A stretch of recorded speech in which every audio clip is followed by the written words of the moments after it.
Hello students, let's look at the second part of the day 3 lessons. We learned law of cosines before in the previous video. Now we're going to learn bearings and direction. So this is something that we normally see in nautical miles or something going on the sea or in the air. So look at this situation here. There are two things here. One is quadrant bearing and the other is true bearing. So first we'll try to learn what they mean for us to work through the word problems. So when you say quadrant bearing, this is what it means. Normally, when you're looking at quadrant bearing, you're looking at acute angles. We're looking at acute angles. So angles less than 90 degrees. So they actually go in reference with the north-south direction. Both bearings actually go by the north and south line only, not east and west. But what they say is, suppose I say south 60 degrees east, it means that with reference to north-south line and especially towards the south direction, there is a 60 degrees angle going toward the east. So that's what it means. So that means this particular angle is 60 degrees. So 60 degrees south, 60 degrees east. That's how we write it. When you say quadrant bearing, you should mention the direction, the reference direction south, and the direction where it is actually turning toward. If I say south 60 degrees west, if I say west instead of east, it would be this direction. Okay, this is west direction. And this is east direction because it's toward the east. Okay, but we are referring to the main line of reference is the north-south line. Okay, now when it comes to true bearing, everything is referenced to using north and south line, but when he said true bearing, we are trying to go in the clockwise direction. Why? Because usually clockwise meaning on a clock the time goes this direction, right? So that is clockwise. So in this clockwise direction, the angle is measured clockwise from the north. So this is the northern tip. You're actually referring to only north here. And when we say 120 degrees, the true bearing of the vector to the right is 120, which means that it is actually going in this direction through 120 degrees. So this is that line. It happened. So he took that kind of example. So from north direction, it's going in the opposite direction, but in the clockwise, but at 120 degrees. So you have to consider this whole angle from here to here. True bearings are written with 3 digits. So normally if you just find 15 degrees, you wouldn't write just 15, you would write 015 or 015 as they say it. Okay, so that is true bearing. So that's the difference between quadrant and true. So in the coming examples, we're going to see different ways of different situations with quadrant bearing and true bearing. So now he's saying 85 degrees here. This is the thing. So when you say true bearing for this particular angle, so this is 85 degrees from here to here. What would this be? 90 minus 85, which is a 15 degrees, isn't it? That is a 15 degrees, this one. So how would you write this as a quadrant bearing?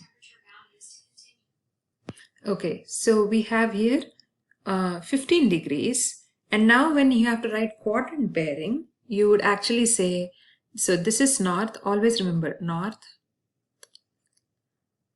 So this is north, this is east, this is south, and this is the west, right? Keep that in your mind. Of course, you will have that in your mind. You've been learning that since childhood. So north 15 degrees east, because this is in the east direction, right? This is the north line, but it's bearing towards east. How many degrees? 15 degrees.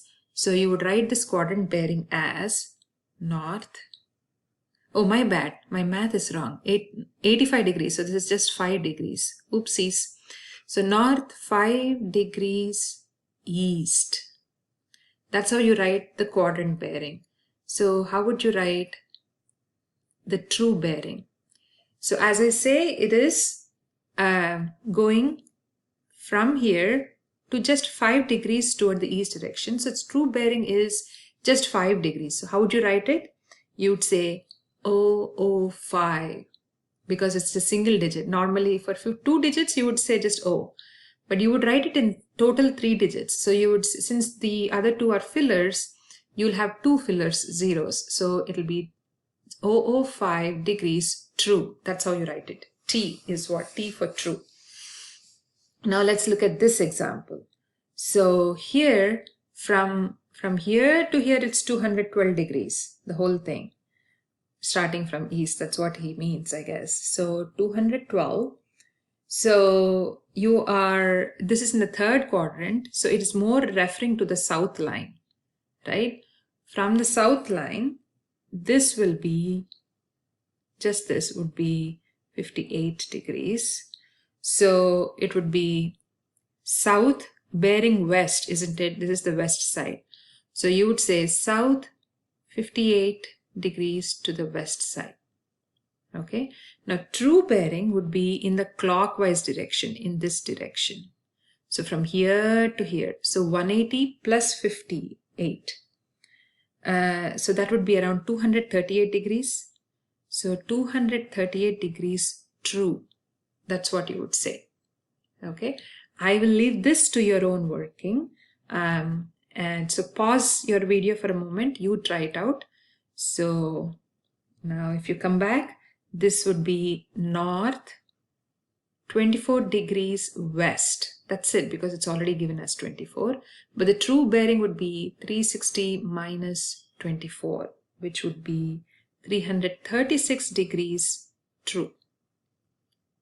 That's how you write it. Okay. So this is a small introduction. So let's do some problems here. So I'm not going to do all of them. This is where you are actually filling in the blanks. And these are compass bearings. These are true bearings and standard bearings. We need to match. We need to match each of them. So for south, 40 degrees east. So immediately you would do this, okay, as a scratch word. This is north and south, of course, east and west, right? So now it is south 40 degrees east. So in the south, he's saying 40 degrees to the east. So this angle is 40. Okay, that angle is 40. So when it comes to quadrant bearing, and you have to match the true bearings with this. Okay, so let's talk about true bearings. That means from here to here, what is the angle? So it should be 90 plus 50 degrees, right? That is 140 degrees. Oops, my mind just blanked out a little bit. So this is 140 degrees.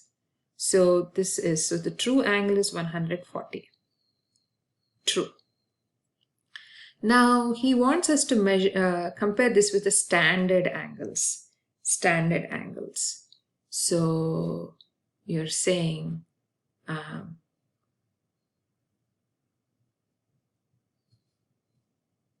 okay, for the standard angle, I'll just change the color so you can actually see the distinction. So for standard angle, you'll normally measure this way in the anti-clockwise direction. So it's coming this way until this point, normally, right? So from this line to this, okay? So what would be the measure? So it means from here to here it's 180, from here to here it's, so total from here to the south line it is 270 degrees. So 270 plus 40, that's a standard. So 310 degrees. So you would just write 310. Okay, let's do one more example. It'll be much clearer. So since we took south 40 degrees east, we'll take north 10 degrees east.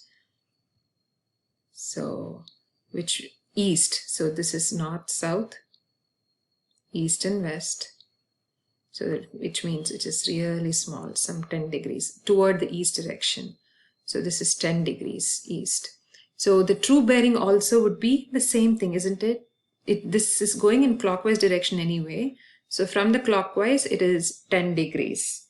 So you would just say 010, true. Okay. Now if you have to see the standard, you will see in the anti-clockwise direction. Let me change the color so you can actually make it out easily. So this is in this direction. Standard is from the x-axis here on this side. So this is the standard. So which means 90 minus 10, which is 80 degrees. So this is 80 degrees. You can just say 80 degrees. That's the normal standard. You don't have to embellish with any T or east or whatever. So this is it. So that's how it goes. Okay. So just one more, just in case you don't understand. So north 80 degrees east. Now I'll change the color to black just so you can make it out. I'll use the same thing. North 80 degrees east. This time it's 80 degrees. Oh, this is also northeast. So let's take this guy. North 30 degrees west. Let's do that. So 30 degrees west is this direction, and it's from here it is 30 degrees west. Okay. So which means the true bearing would go in the clockwise direction from the north. So you're looking at this angle. So which means 360 minus 30, isn't it? So from here to here, which is 330 degrees true. Okay, but in the standard, you're measuring in the anti-clockwise or anti-clockwise. So you'll go 90 degrees plus this 30. So that is 120 degrees. That's the standard. Okay, I hope you got it. I'll have the key available to you so you can check your answers for the others. Now we'll actually go into the word problems. This is the crux of the whole thing. So a Boeing aircraft takes off from Austin Airport on runway 2, which has a bearing of north 20 degrees east. So immediately, let's draw. And this is north, south, east and west. So here he's saying bearing north 20 degrees east. So it's going first of all in this way. Oops, 20 degrees is not that middle. Okay, so he's saying somewhere here. Okay, so that is 20 degrees east. And after that, what happens is he takes a permission to go 90 degrees. So from here, he's going 90 degrees. I hope my line is looking like a 90 degree. Okay, so from there, he's going 90 degrees northwest.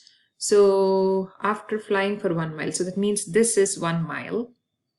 The initial coverage is 1 mile in this north 20 degrees east. And then he turns this way and he goes 2 miles in that direction. Okay, this is 2 miles. And what bearing should the control tower use to locate the aircraft? Which means, where is this point from the origin? Okay, kind of. Let's make it this point. This is 2 miles. So let's actually look at this. So this is 90 degrees and this is forming a neat triangle here. A right angle triangle, by the way. So which means conveniently, I can see what angle this would be, or actually I should say this is not needed. This angle is needed more. So you need to see this whole angle from here to here.